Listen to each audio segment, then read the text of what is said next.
It's the internet. You're busy. Let's do this. I'm Jeff Grubb. I write for GamesBeat.com, and I also run Jeff Grubb's Summer Game Mess. We are going to just do a pretty quick one today, just a few updates. Let's take a look at the list to get started. Just right over here for y'all. You can also see my mess where I'm putting together a computer in the background, doing some testing back there. Today, PlayStation's doing a bunch of blog posts to hype up some indie games. It just started that with Operation Tango. The trailer is out for that now, I believe. You can check out the blog post. It seems like all morning, and they're going to have 7 total games, indie games, to hype up here. I almost wish that they would just do these as indie direct style events. Doing it as blog post feels anticlimactic, and it's very easy to just ignore it. Whereas an event, it's like, yeah, who knows what's going to happen next? Let's just watch the video. Let's see what happens next. But that's not how they're choosing to do it. Whatever. It's their choice. I just have my preference there. I get that not everything needs to be an event, but it could just be both. Make it a video, make it a blog post, and then if people don't want the video, they could just go to the blog post instead. We'll see how that goes. I wouldn't expect any huge major announcements there, but it seems like there's a lot of, it sounds like Sony and Shuhei Yoshida, who is like their indie boss right now, sounds like they're doing a lot of work to get indies on board with PS5 and continue to support PS4. So keep an eye out for that. We'll see how that goes throughout this morning. Today is the Dying Light 2 dev update. Still don't know what to expect there. I am hopeful that it is good news, but that game and developer Techland have had a lot of issues. My hunch is they wouldn't be hyping it up if they didn't feel it was good news, or at least if they didn't have a way to present it as a good thing. So we'll see how that goes. We'll find out later today. This video should go up, and then that should start getting out there. I believe they said if you join their Discord, you can get information early about what's happening. So they are trying to talk directly to fans. We'll see how that goes for them. Let's take a look. So I think I added what are some things that I added? I added the Shin Megami Tensei concert event on March 20th. I think there might be a little bit of news there, if not before that. Yeah, some Shin Megami Tensei news. I wouldn't expect. Let me set expectations. I am not saying that Shin Megami Tensei 5, I think, is the next one that people are hyped up for. It's not one of my favorite franchises, so I'm sorry for not knowing all the details. Don't expect that. I don't know if that's happening. There just might be some other Shin Megami Tensei news in the works. And I think we can glean that from the fact that there's a concert coming. They don't always do stuff, but it seems like a lot of times when they have one of these concert events, they do have a little bit of news. I put the PlayStation Presents Play thing on here. This is a Japanese live stream where they're going to talk about some existing PlayStation games that we already know about. So another one where you don't get hype levels up too high for that. I wouldn't expect huge news. I mean, it's a Japanese live stream, so maybe there might be some details, might be some cool stuff there. That's why I put it on here. Well, one thing I did add, the AG French Direct. They did a French Direct, I think, last year, and now they're going to do another one. This is primarily focused on French-speaking developers and publishers and their games. So I think some cool stuff came out of this last time. We can keep an eye out and see if some more cool stuff happens this time. Let's look a little bit further ahead. Microsoft confirmed today that on April 10th, they will be doing an Age of Empires 4 event, a reveal, a video presentation of some sort. So that was on the list last time. It was an I just said AOE, but I talked to you about it. It was Age of Empires. And yeah, it sounds like they're going to do some stuff with Age of Empires 4. They've started showing some gameplay clips, just really quick snippets, like 2 seconds of what is happening with Age of Empires 4. It's looking good. If you're a fan of that series, I would get excited. It seems like they're taking it pretty seriously. And this is Microsoft's like one big thing between now and E3. So we have the March 26th low-key Xbox show, and let's keep in mind, low-key, hype is a sin. Remember, hype is a sin. And what that means is maybe a handful of indie games. I'm as guilty as anyone, because I know it's a low-key Xbox show. I know they're not going to have first-party stuff. I know hype is a sin, as the good Lord has told me. And yet I'm still like getting my hopes up that something like the Gunk will be there. They'll probably save the Gunk for E3 if it's not ready before then. So I'm a big Image and Form fan. I love that studio. SteamWorld Dig 2, one of the best games ever made. I am really looking forward to the Gunk. So really, that's more of a hope than anything else. But we'll see. All right, any other updates here? I feel like I added some other stuff, but I think the other thing I wanted to go over was some more Nintendo news. So today, Bloomberg put out a story behind their terminal payment thing. I think you have to have a Bloomberg terminal, which costs like $10,000 a year, some crazy stuff. Bloomberg didn't get to be a billionaire by like pricing his stuff at a price that Jeff Grubb could afford. So I don't have a Bloomberg terminal. So I've seen the secondhand information that everyone else has seen. I think this has come from Takashi Mochizuki, I think.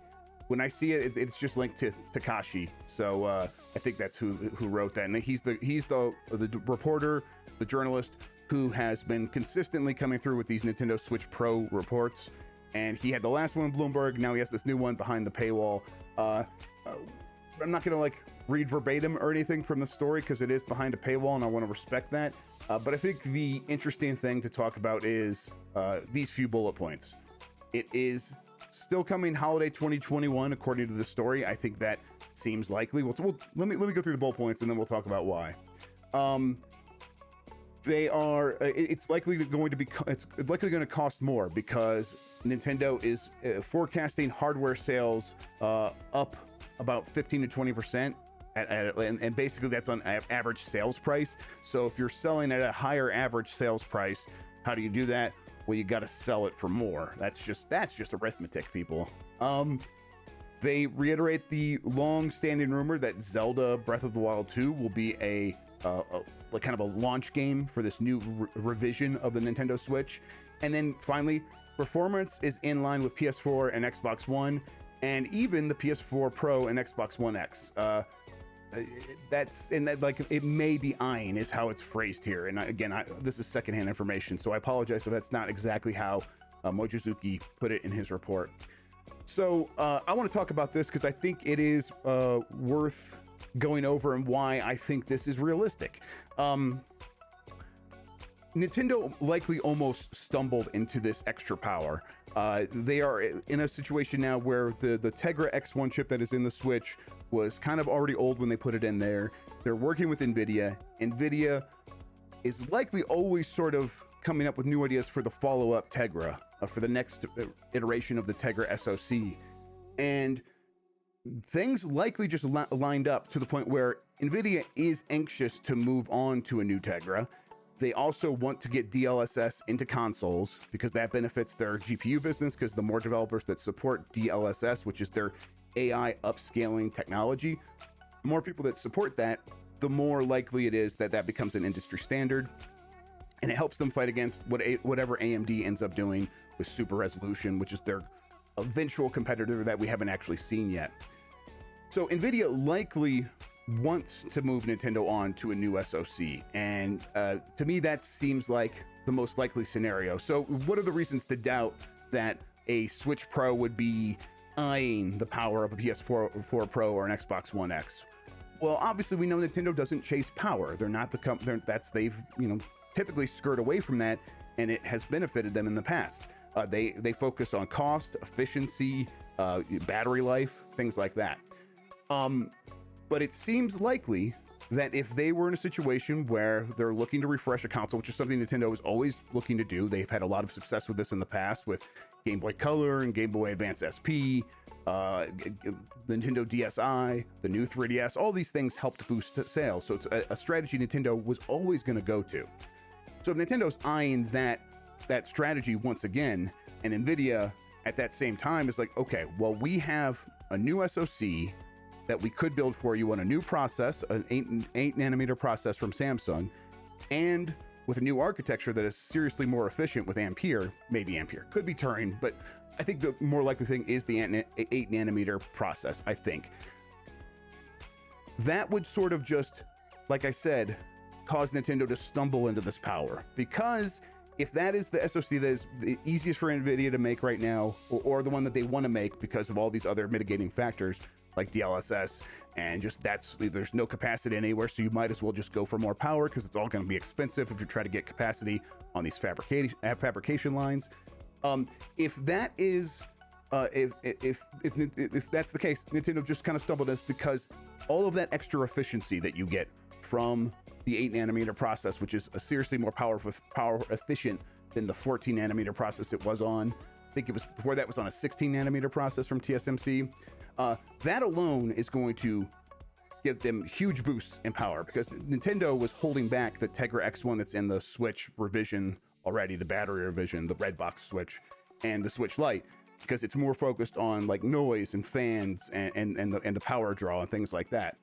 So if it increases efficiency, that lowers heat emanating from the chip. That means you don't have to run the fans as much. That means you have more power to spare on the battery. You get the same battery life, but also get more power. And that is not even factoring in what they might get from a new SoC. So this will probably be my final point, and then I'll get out of here. If NVIDIA went to Nintendo and said, we are going to architect you a new system on a chip, and it is based on 8nm and Ampere, which again is a speculation on my part. I don't know if I think it's likely. I think it's possible. But even if it's like 8nm and Turing architecture, that would include DLSS. That would include the Tensor cores that you would need to make that happen. But you also get the power efficiency of taking that architecture and shrinking it down to 8nm.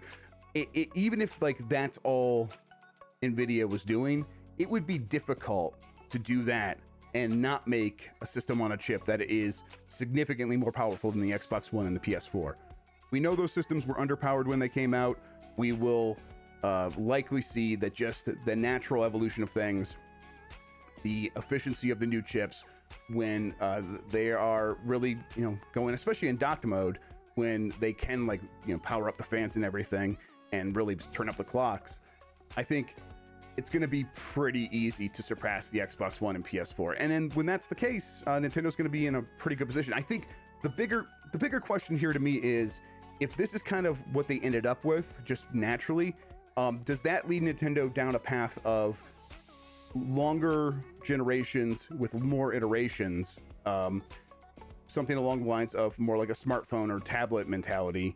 Or will they still come out with a Switch 2 in a couple years instead of just continuing this line and continuing to upgrade it as the SoCs improve from NVIDIA? I don't know. A lot to talk about. I kind of rambled there, but those are my thoughts. I'll probably write many of them down in a story on GameSpeak today if I get the chance. But let me know what you think. Let me know what you think about the possibility for an 8nm Ampere SoC showing up inside the Switch. If I know a little bit about these topics. Maybe the people who know more could tell me why I'm crazy, and I would love to hear that in the comments, please. I would benefit from that as well. All right, everybody, thanks for watching. Until next time, have a good one. Take care of yourself, and goodbye.